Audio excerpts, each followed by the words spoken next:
네, 할렐루야, 반갑습니다. 네, 우리 옆에 있는 분들과 함께 인사 나누겠습니다. 잘 오셨습니다. 네, 잘 오셨습니다. 네, 오늘 저희는 이제 북한 선교 주일로 예배를 드리게 되는데요. 아직 우리나라는 여러분들이 잘 아시겠지만 종전 국가, 그러니까 전쟁이 끝난 나라가 아니라 정전 국가입니다. 전쟁이 멈춘 나라. 예. 여전히 우리 이 한반도 땅 가운데 전쟁의 위협이 있고 또 북한 땅 가운데 자유를 찾아서 지하교회 성도들이 많이 눈물로 기도하고 있는 그게 머나먼 얘기가 아니라 과거의 옛날 얘기가 아니라 오늘을 살아가고 있는 우리가 살아가고 있는 이 현실에서 일어나고 있는 일들이죠.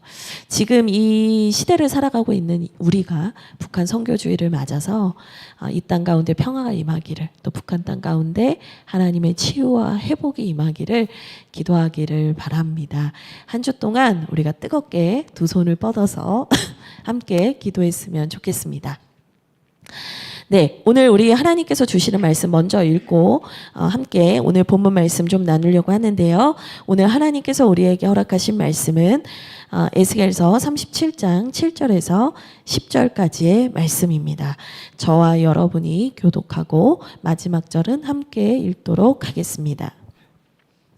이에 내가 명령을 따라 대언하니 대언할 때 소리가 나고 움직이며 이 뼈 저 뼈가 들어맞아 뼈들이 서로 연결되더라. 내가 또 보니 그 뼈에 힘줄이 생기고 살이 오르며 그 위에 가죽이 덮이나 그 속에 생기는 없더라. 또 내게 이르시되 인자야 너는 생기를 향하여 대언하라. 생기에게 대언하여 이르기를 주 여호와께서 이같이 말씀하시기를 생기야 사방에서부터 와서 이 죽음을 당한 자에게 불어서 살아나게 하라 하셨다 하라. 이에 내가 그 명령대로 대언하였더니 생기가 그들에게 들어가매 그들이 곧 살아나서 일어나 서는데 극히 큰 군대더라. 아멘. 네, 오늘 함께 읽은 이 말씀은요, 에스겔이라는 선지자에게 주셨던 하나님의 말씀입니다. 이 에스겔서를 이해하기 위해서는 좀 역사적인 배경을 알아야 하는데요. 에스겔은 어느 시대 사람이냐면 이 남유다가 망하기 직전에 살았던 남유다의 제사장이었습니다. 여러분들께서 제사장에 대해서 잘 아실 텐데요. 제사장은 성전에서 하나님과 이 하나님의 백성의 사이, 이 사이에 있는 죄의 문제를 하나님께 대신 고백하며 회개할 수 있도록 하나님 앞으로 나아갈 수 있는 사람, 그 사람을 우리가 제사장이라고 합니다. 에스겔은 그 제사장의 역할을 맡았던 하나님의 일의 중심에 서 있던 사람입니다. 그런데 이 나라가 어려워지니까요. 개인적인 꿈이나 개인적인 사명의 자리가 흔들리는 거예요. 사실 이제 우리가 과거에 전쟁이 있었지만 만약에 지금 우리 땅 가운데 전쟁이 난다면 여기에서 개인의 꿈과 희망과 소망을 말할 수 없잖아요. 예. 더 큰 개념의 그 울타리가 흔들리면은요, 그다음부터는 개인의 비전이나 꿈, 이런 걸 얘기할 수가 없어요, 사실은. 그쵸? 에스겔도 그랬던 것 같아요. 이 에스겔이 살았던 시대가 남유다가 곧 망하기 일부 직전이었습니다. 이 남유다는 한 번에 망하지 않는데요. 3번의 포로기를 거쳐서 결국에는 예루살렘 성전이 완전히 무너지면서 나라가 완전히 망하게 됩니다. 그래서 여러분들이 잘 아시는 또 한 명의 선지자가 있는데 바로 예레미야입니다. 그렇죠? 예레미야를 우리가 뭐라고 하냐면 눈물의 선지자다라고 하는데 이 에스겔은 2차 포로 때 바벨론으로 끌려가서 이 타국 땅에서 내가 왜 이제 어떻게 살아야 되고 내가 무엇을 위해서 살아야 하는가, 이것을 이제 고민하면서 아파하면서 하나님의 음성을 들었던 선지자라면 예레미야는 눈앞에서 예루살렘 성전이 무너지는 것을 다 보았던, 그래서 정말 통곡하며 아파할 수밖에 없었던 선지자였습니다. 어쨌든 이 에스겔은요, 제가 말씀드린 것처럼 2차 포로기 때 여호야긴, 이름이 어렵죠? 여호야긴 왕과 함께 머나먼 바벨론 땅으로 끌려가서 포로의 생활을 하게 됩니다.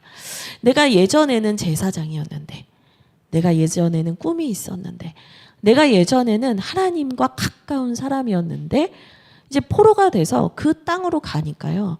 뭐 이제 내 인생의 모든 방향과 모든 토대가 사라진 것 같은 절망을 경험하게 되는 거예요.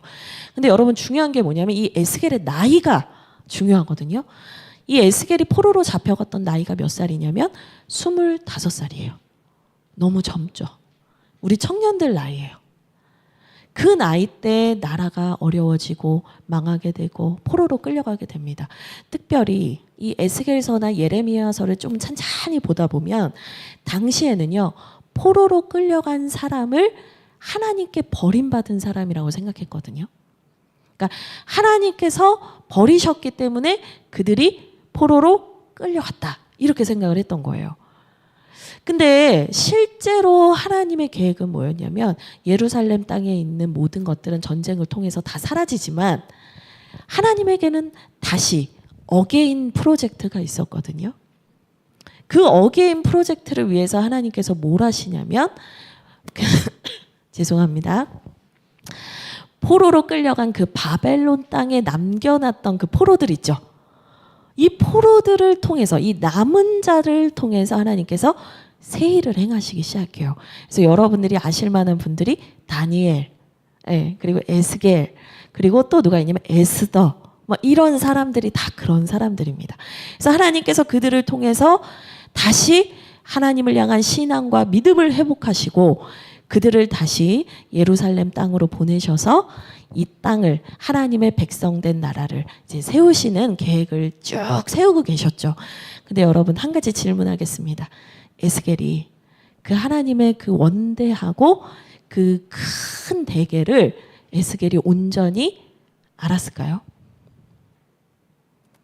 사실 에스겔은 하나님의 말씀을 들어서 선지자로서 하나님의 음성을 듣고 있었지만 사실은 눈앞에서 펼쳐지는 현실은 너무나 처참하고 비참했기 때문에 그 하나님의 커다란 계획을 다 이해하지 못했습니다. 그 하나님의 커다라신 회복의 프로젝트가 있다라는 거, 제가 말씀드린 어게인 프로젝트가 있다라는 것을 에스겔은 미처 다 이해하지는 못했어요. 근데 설상가상 어떤 일이 일어나냐면 에스겔이 하나님에게 회복의 말씀을 종종 듣기는 했지만 뭐 지금 내 신분이 당장 달라진 게 아니니까요. 이게 잘 안 믿어지잖아요. 근데 설상가상 어떤 일이 생기게 되냐면 에스겔서 33장 21절에 나와 있는데요. 함께 좀 살펴보면 좋겠습니다. 제가 여러분을 대신해서 읽어드리겠습니다. 33장 21절에 이런 말씀이 있습니다. 우리가 사로잡힌 지 12째 해 10째 달 5째 날에 예루살렘에서부터 도망하여 온 자가 내게 나와 말하기를 그 성이 함락되었다 하였는데. 아멘. 이게 무슨 얘기하는 거냐면 에스겔이 포로 생활을 한 지 12년이 됐대요. 여러분 12년이면 정말 너무나 긴 시간이에요. 그렇죠? 근데 하나님께서 물론 우리가 범죄하고 하나님께 죄를 지어서 이 먼 타국 땅에 끌려와 있다라는 것에 대해서도 설명해 주셨지만 하나님께서 회복에 대한 얘기를 해 주셨는데 12년이 되는 해에 듣게 된 얘기가 뭐였냐면 예루살렘 성전이 완전히 회파됐다는 얘기를 듣게 되는 거예요. 하나님께서 회복의 말씀을 주셨음에도 불구하고 당장 내 눈앞에서 펼쳐지는 현실 세계에서 이런 일이 일어난다면 우리의 마음은 스스로 일으키기 어려울 정도로 무너지고 낙심하게 될 수 있습니다. 근데 하나님께서 그런 에스겔에게 오늘 말씀의 환상을 보여주신 것이에요. 오늘 말씀의 환상의 내용은 뭐냐면 1절을 보시죠. 37장 1절을 보시면 여호와께서 권능으로 내게 임하시고 그의 영으로 나를 데리고 가서 골짜기 가운데 두셨는데 거기에 뼈가 가득하더라. 그러니까 환상 가운데 하나님께서 임재하셨는데 나를 어디로 데려가셨냐면 한 골짜기로 데려가셨다는 거예요. 여러분 골짜기 아시죠? 산과 산 사이에 있는 골짜기예요. 근데 여러분 골짜기에는요 원래 평소대로라면 뭐가 흐르냐면 시내가 흘러요. 근데 지금 이 상황은 뭐냐면 시내도 말랐다. 처참해졌다. 황폐해졌다라는 거예요. 근데 그 처참하고 황폐한 곳에 뭐가 있냐? 뼈가 가득하더라는 거예요. 누가 누구의 시체인지도 모르는 수많은 사람들의 시체가 이제는 시체가 다 썩어 없어지고 뼈만 남아 있었다는 거예요. 그리고 그 뼈도요. 오늘 말씀을 보시면 2절을 보세요. 그 골짜기 지면에 뼈가 심이 많고 아주 말랐더라. 그러니까 이 뼈가요. 그냥 뭐 많은 정도가 아니라 정말 이제는 가루가 되어서 사라지기 일부 직전에 뼈들이 가득했다. 여러분 이게 뭘 말하겠어요? 그러니까 에스겔이 가지고 있었던 이 민족과 나라를 향한 그리고 내 인생을 향한 상태가 이런 거구나라는 것을 하나님께서 보여주신 거죠. 희망이 없다. 절망 가운데 있다라는 것입니다. 그래서 이 말씀을 하나님께서 나중에도 더 상세하게 한 번 더 정확하게 언급을 해주시는데 11절 말씀입니다. 같이 읽겠습니다. 시작. 또 내게 이르시되 인자야 이 뼈들은 이스라엘 온 족속이라. 그들이 이르기를 우리의 뼈들이 말랐고 우리의 소망이 없어졌으니 우리는 다 멸절되었다 하느니라. 네. 이 환상을 본 게 그냥 에스겔의 느낌이 아니에요. 이 환상을 본 게 그냥 에스겔의 그냥 짐작이 아니에요. 현실 세계에서 일어나고 있는 일들이 환상 가운데에서도 드러나고 있었다라는 것을 보여주고 있습니다. 특별히 이 마른 뼈의 형상들이 하나님께서도 말씀하시는데 그래 맞다. 너희 민족이 너희의 인생이 지금 이렇게 말라버린 뼈와 같다. 아무런 소생의 희망이 없는 상태와 같다라고 얘기를 하시는 거예요. 그런데 그럼 이제 이런 환상을 보여주시면 하나님께서 회복의 말씀을 주셨었는데 내가 잘못 들었나? 이런 생각이 들 수도 있어요. 하나님께서 나에게 분명히 약속하신 게 있었는데 그때 내가 뭔가 착각했나? 라는 생각이 들 수 있어요. 사람이 혼란스러워지잖아요. 근데 주님께서 이 에스겔에게 어떤 말씀을 하시냐면 3절에 이 뼈들이 인자야 이 뼈들이 능히 살 수 있겠느냐 물으셨다는 거예요. 주님께서 이 사람의 혼란함을 아세요. 그 상황에서 그 사람이 혼란함으로 빠져들어가게 두시는 것이 아니라 주님께서 물으시는 거예요. 네가 볼 때 이것이 살 수 있겠느냐. 근데 에스겔이요 아주 기가 막힌 답변을 합니다. 뭐라고 하냐면 3절 끝에 이렇게 있습니다. 내가 대답하되 주 여호와여 주께서 아시나이다. 제가 에스겔의 마음을 깊이 묵상을 하는데요. 하나님의 회복의 말씀이 임했음에도 불구하고 내 상황은 나아지지가 않아요. 더 어려운 형국으로 치달아가요.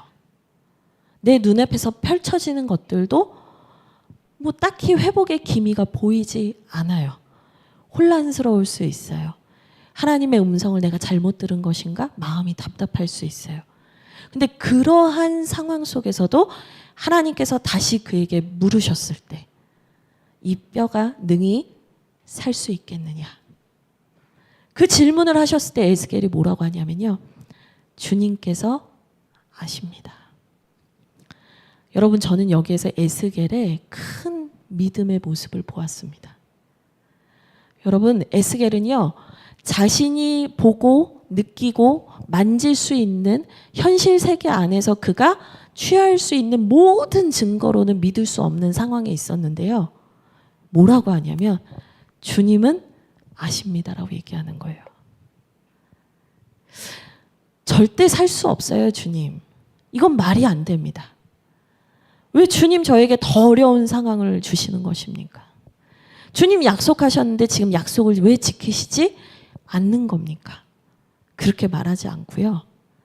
주님은 아십니다. 라고 얘기했다는 거예요. 바라기는 오늘 이 자리에 있는 여러분들의 삶의 자리에 설상가상 문제가 엎친 데 덮친 격과 같은 현실 가운데 있다면 여러분의 눈앞에서 펼쳐지는 것은 전혀 여러분에게 유익과 도움이 되지 않는 현실이 이어진다 하더라도 여러분들께서 이렇게 고백하셨으면 좋겠습니다. 이 뼈가 능히 살 수 있겠느냐? 주님이 아십니다. 우리가 이 믿음으로 나아가기를 주님의 이름으로 축복드립니다. 아멘 하시면 좋겠습니다. 축복드립니다. 아멘. 네. 그래서 이 에스겔의 고백을 보시고 주님께서 하나님의 계획을 말씀해 주시는데 그 하나님의 계획이 5절과 6절입니다. 뭐라고 하시냐면 5절의 핵심 맨 끝에 보세요. 너희가 살아나리라.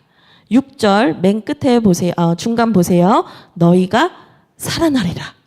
그러니까 하나님의 계획은 핵심만 말하면 뭐냐면 너희가 살아나리라.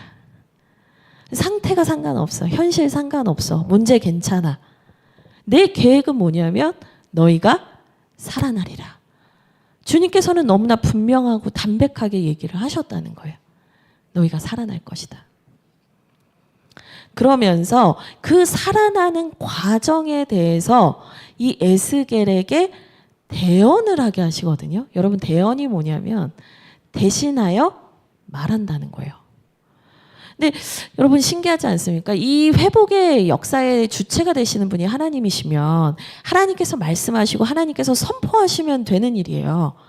태초에 하나님께서 말씀으로 이 세상을 창조하셨잖아요. 그러니까 하나님께서 말씀하시면 죽었던 것도 살아나고 무너졌던 것도 회복되는 게 하나님의 역사입니다. 그런데 오늘 본문 시작되는 7절에서 너무나 중요하게 이 에스겔 선지자가 기록하고 있는 게 있어요. 이 에스겔 선지서의 이 특징이 뭐냐면 1인칭으로 기록하고 있다는 거예요. 이 내가가 누구냐면 에스겔이거든요.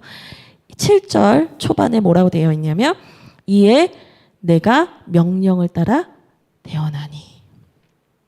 하나님께서 말씀하시고 하나님께서 선언하시고 선포하시면 되는데 에스겔에게 대언하게 하셨고 그것을 에스겔이 대언했다라고 얘기를 하고 있는 거예요.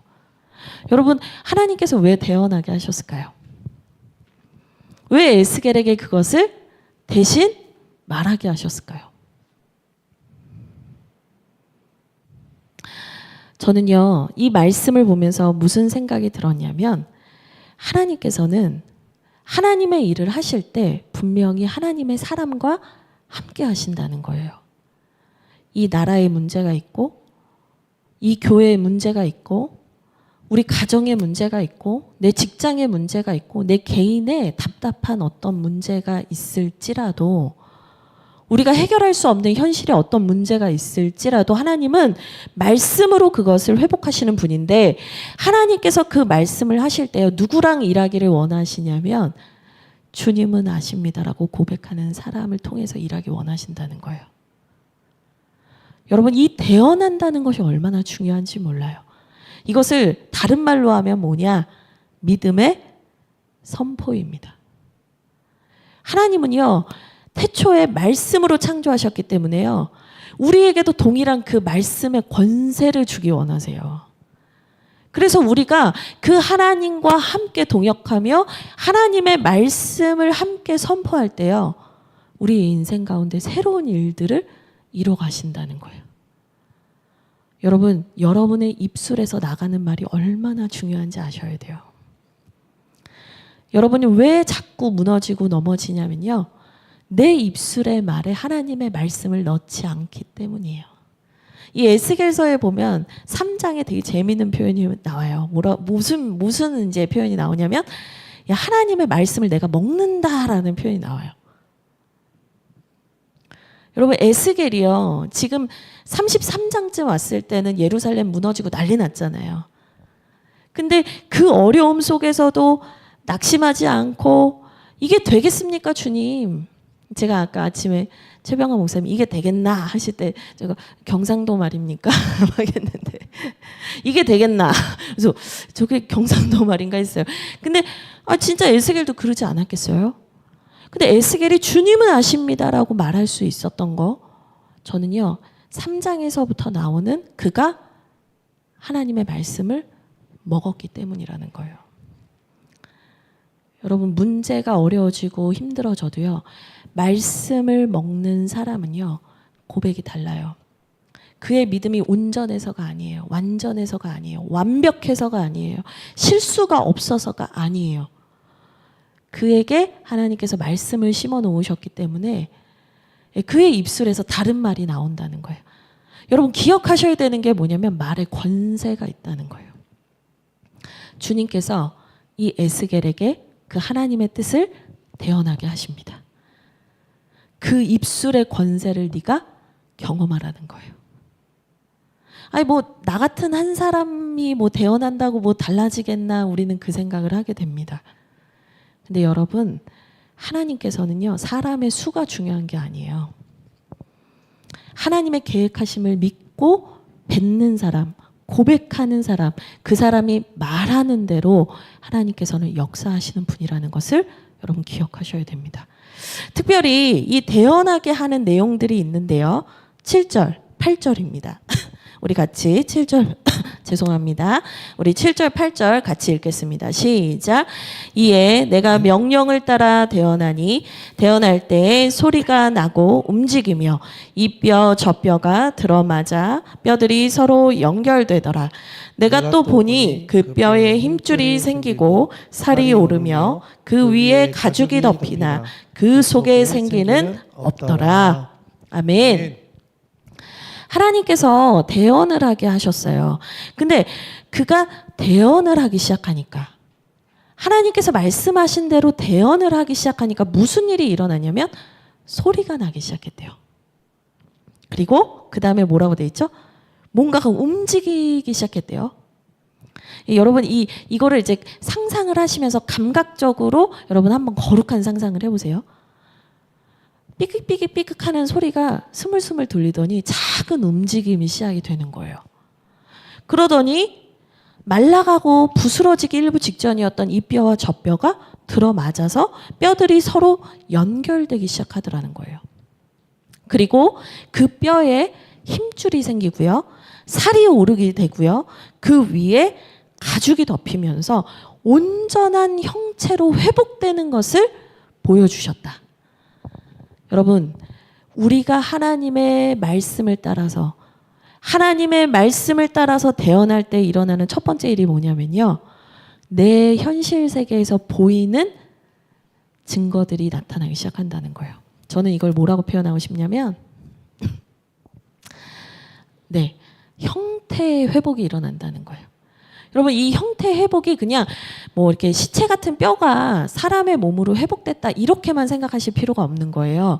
여러분의 삶의 자리에서 가정에서 직장에서 여러분이 시험을 준비하고 여러분의 교회 안에서 또 여러분의 가정 안에서 우리가 살아가는 모든 삶의 자리에서 가시적인 회복의 모습들이 보이기 시작한다는 거예요. 여러분 하나님께서 왜 먼저 이 형태를 회복하셨는가 우리가 생각해 볼 필요가 있어요. 그게 뭐냐면 주님은 절대로 이원론적인 분이 아니기 때문이에요. 이원론이 뭐냐면 영적인 것은 우월하다. 영적인 것은 좋은 것이다. 영적인 것은 가치 있는 것이다. 육적인 것은 뭐예요? 의미 없다. 필요 없다. 육적인 것은 하위의 것이다. 이렇게 생각해서 두 가지로 상극으로 분리를 해서 생각하는 거예요.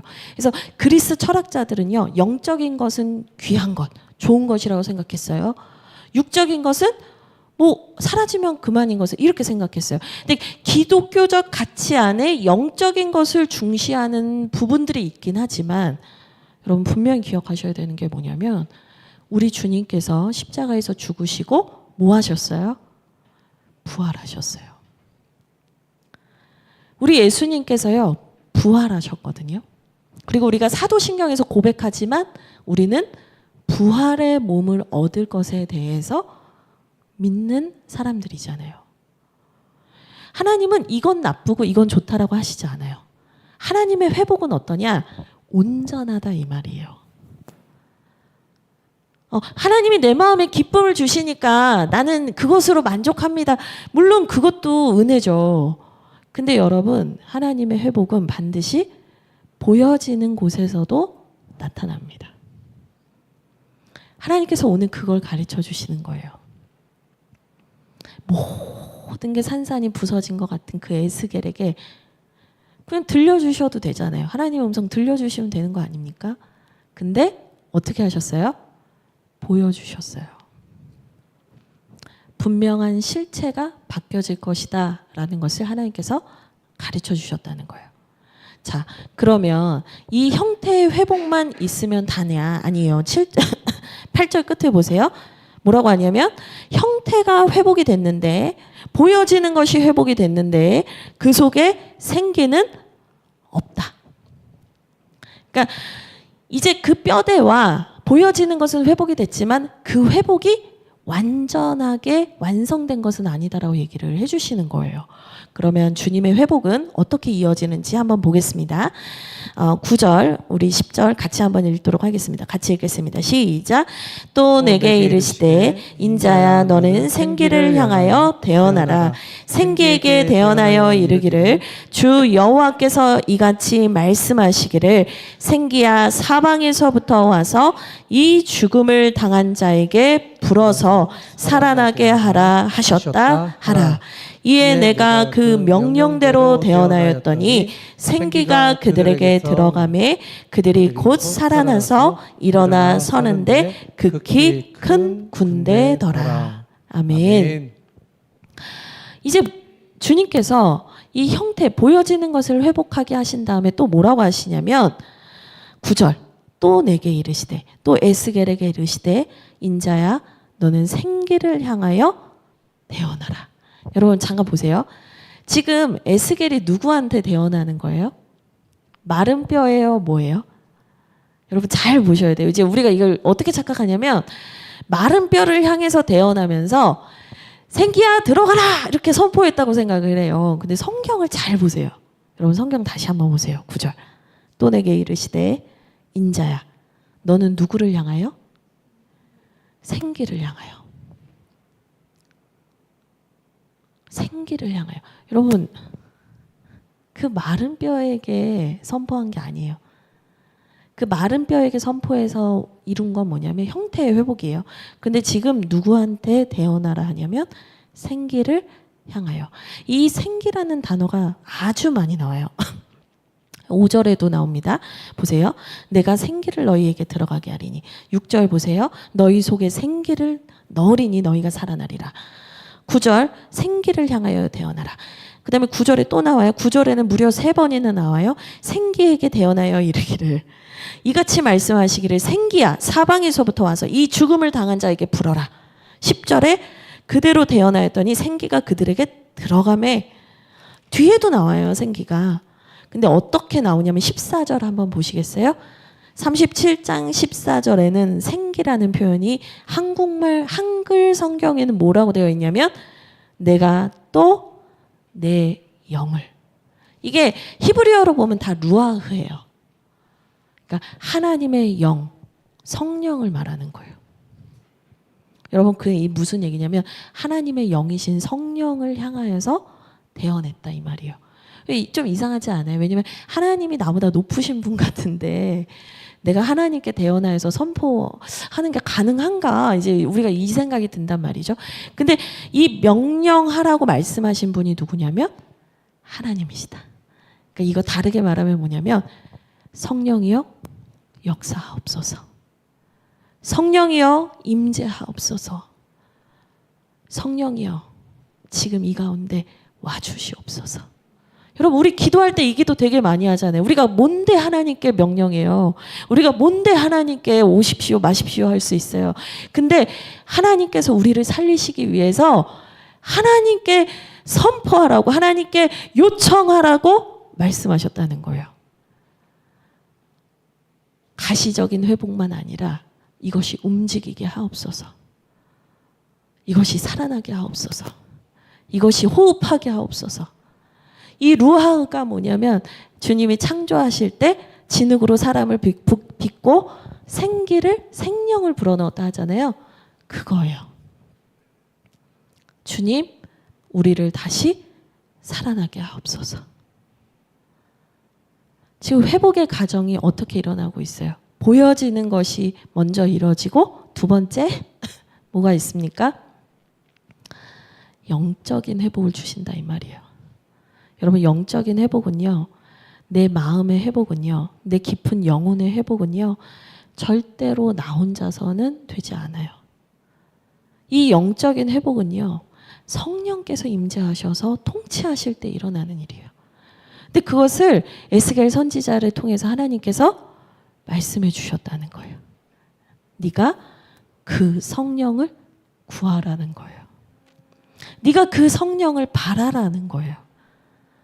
그랬더니 그가 뭐 인자라는 표현도 여기서 계속 나오잖아요. 여러분, 인자가 뭐냐면 그냥 사람의 아들이란 뜻이에요.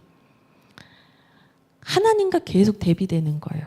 여호와 하나님과 계속 대비되는 단어가 인자예요. 인자는 약하고 무력하고 무한한 게 아니라 유한한 존재일 뿐이에요. 그 아무것도 아닌 우리에게 뭐라고 하시냐면 그 주님의 성령을 구하라는 거예요. 그때 주님께서 9절 맨 끝에 살아나게 하리라. 10절 살아나게 하리라. 여러분, 믿음의 선포는요, 보여지는 것의 회복뿐 아니라 영적인 회복을 동반하는 것이에요. 9절을 보시면 저는 이 표현에서 참 많은 은혜를 받았는데요. 9절에 중간에 보면 이렇게 나와 있습니다. 생기야, 사방에서부터 와서 이 죽음을 당한 자에게 불어서 살아나게 하라. 여러분, 주님의 성령은요, 이 세상 가운데 충만하신 분이에요. 주님의 성령은 제한된 분이 아니에요. 주님의 성령은 요만큼 있는 분이 아니에요. 주님의 성령은 제한되어 있어서 연찬이가 성령님 와주세요 하고 나면 용이는 못 부르는 분이 아니에요. 주님의 성령은 온 사방에, 온 땅 가운데 수면 위에 운행하시는 하나님의 생명의 영인 거예요. 모자람이 없어요. 다함이 없어요. 사실은 우리가 살아가고 있는 모든 세상 가운데 하나님의 역사하심이 있는 거예요. 하나님의 성령이 운행하고 계신 거예요. 근데 그것을 이미 주님은 일하고 계시고 주님은 역사하고 계신데 우리에게 요청하시는 게 뭐예요? 인자야, 너에게 주님이 말씀하게 하시는 게 뭐예요? 네가 네 입술로 말하라는 거예요.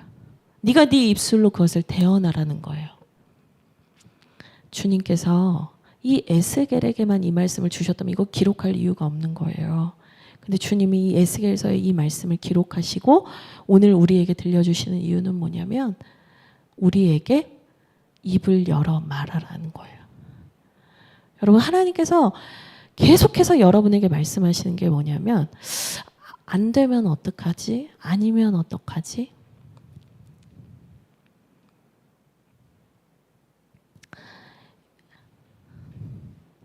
여러분, 그런데 대언하라는 거예요. 그 대언하는 이들에게 하나님의 회복이 임하게 됩니다.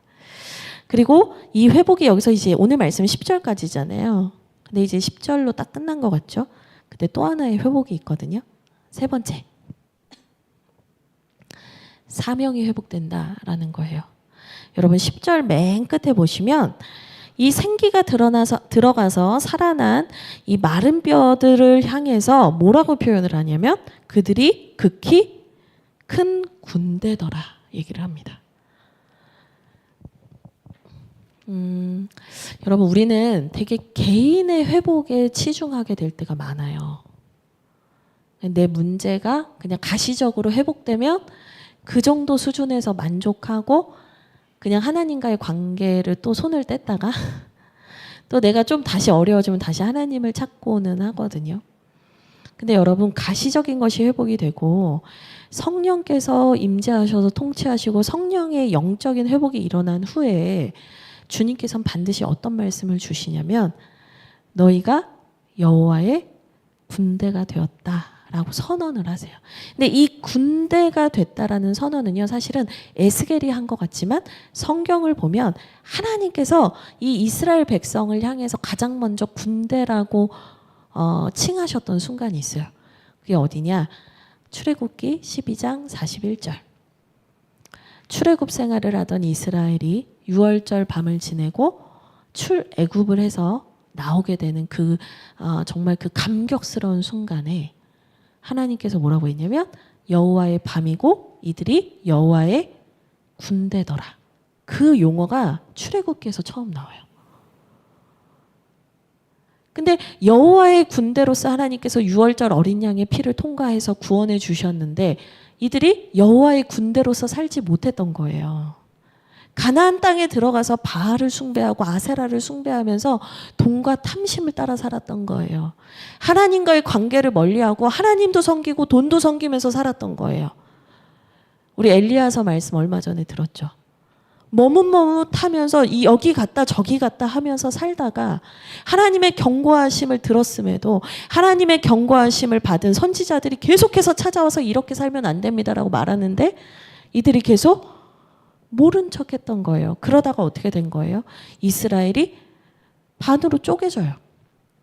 북이스라엘과 남유다로 나눠지고요. 북이스라엘은 아수르에 의해서 먼저 망해요. 남유다만 남았어요. 근데 남유다도 북이스라엘 망하는 걸 보고도 정신을 안 차려요. 남유다도 바벨론에 의해서 망해요. 그리고 지금 어떤 형국이냐? 다 끝장나고 제사장으로 살았던 에스겔이 이제는 포로의 신세가 되어서 머나먼 타국에서 홀로 있는 상황인데 주님께서 이 환상을 보여주시면서 뭘 기억하게 하시는 거냐? 출애굽 사건 때 명령하시고 말씀하셨던 이스라엘이 바로 여호와의 군대, 하나님의 군대의 삶을 살아야 된다. 그 사명의 삶을 살아야 된다라는 것을 다시 기억나게 하셨다는 거예요. 여러분 절대로 하나님은 여러분의 개인의 회복으로 여러분이 그냥 내가 평안하고 나 그냥 잘 살고 나 기쁘게 잘 지내면 되지. 여러분 그 수준에서 여러분들에게 구원을 허락하신 분이 아니라는 거예요. 하나님께서는 이 에스겔 선지자를 통해서 이 어두운 시대 가운데 하나님의 회복을 선포하게 하셨고 그의 작은 입술로 대언하게 하셔서 이 나라와 민족의 회복의 말씀이 선포되게 하셨어요. 여러분 이 시대 가운데 제가 처음에 그 얘기를 드렸습니다. 우리나라는 종전 국가가 아니라 정전 국가다. 교회 다니시는 분들도요. 뭐 우리가 이제 개인적인 영역에서 적용할 수도 있고 뭐 북한 선교주일이니까 이 나라를 향해서도 적용을 할 수 있겠습니다만은 사실 우리가 이 세상을 향해서든 이 나라를 향해서든 민족을 향해서든 가정을 향해서든 내 개인을 향해서든 선포하지 않고 무기력하게 살아갈 때가 너무나 많다는 것이죠.